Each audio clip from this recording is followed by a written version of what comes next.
Hi guys, good evening. So hindi pa ako masyadong makatulog guys no dahil tulog na yung mga kids. So dahil nga kanina dun sa yung nag-update ako dun sa condo na nag-request kami ng for refund. So ko lang siyang linawin guys na gano'n na nagpa-follow up talaga ako kasi kanina wala talaga daw silang natatanggap na tawag or message galing sa akin. Pero ako sigurado naman ako guys na nakapag-message ako sa kanila or nakatawag ako sa kanila kasi naka-record yun, nare-record ko yun at saka nag-confirm naman sila na sila yung kausap ko dahil yun din ang binigay nilang number sa akin. So ang sa akin nga talaga guys is medyo na-stress na dahil ito yung parang for the record ko lang to guys no, wala talaga akong intention sa video na to na manira or manira sa isang tao or manira sa isang kumpanya, pero parang feeling ko kasi may karapatan pa naman kaming siguro na para mabawi namin kung ano yung binayad namin kasi wala pa namang naibibigay sa amin na kapalit ng pera na kumbaga yung binili namin na property. So wala pa naman dyan, wala pa naman. So siguro may karapatan na mag-back out or hindi na namin itutuloy. So yun na nga guys, nandoon na nga tayo dahil nag-decide nga kaming mag-request for refund sa condo. Gusto ko lang na ma-record ba. Then, almost 3 months na kasi siya guys. Almost mag 3 months na siya ngayong buwan na to, September.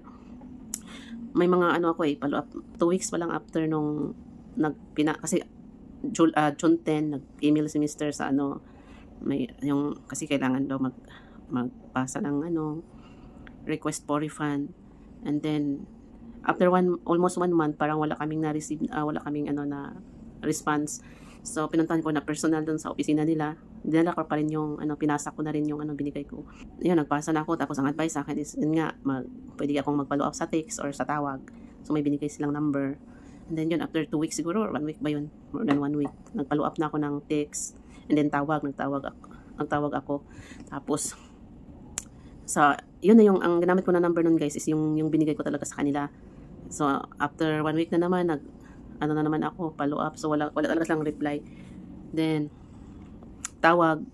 Yung pangalawang tawag ko yata, guys, is hindi nila sinagot. Mga 3 times, naka-record din yun. And then, nung huli na, kasi yung isang number ko, ang yun talagang may load.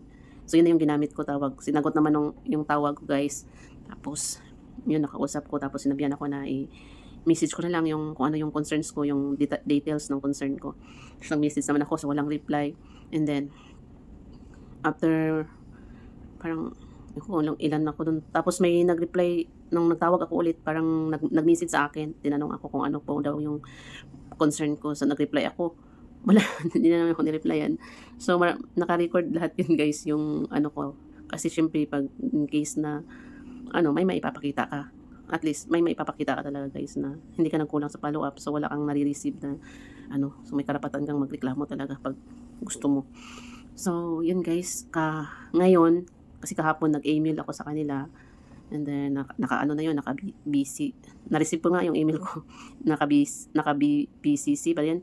Naka-CC si Mr. Tapos naka-BCC ako, so na-receive ko rin yung email ko, and then, pinarent ko kung ano yung email ko kahapon guys, pinarent ko yun, tapos, napunta nga ako kanina para, follow up at saka ipapareceive ko na yung email ko guys para sigurado talaga na na-receive nila. Natanong nga ako kanina na, yung nga na kung ano daw ang number ginamit ko. Sabi ko, yan, ganito. Wala daw talaga silang na-receive guys, kahit text or isang tawag doon sa number ko. Sabi ko, wala talaga, pinakita sa akin eh. So, pinakita ko rin yung cellphone ko. So, may mga logs naman dyan. Pero, doon sa cellphone ko na isa, naka-record yun talaga yung pagtawag ko, naka loudspeaker. So, may ebidensya talaga ako dahil kinonfirm naman nila yung, kung sila talaga yun. So, nag-confirm sila doon. Tapos, yun guys, ang update ngayon is, tinanong ko nga kanina kung wala pa bang update about doon sa request for refund namin. So, sinabi nga na niya kanina nung kausap ko is, tinawagan nila yung accounting, parang walang sumasagot. So, wala tayong nakuhang update for almost 3 months.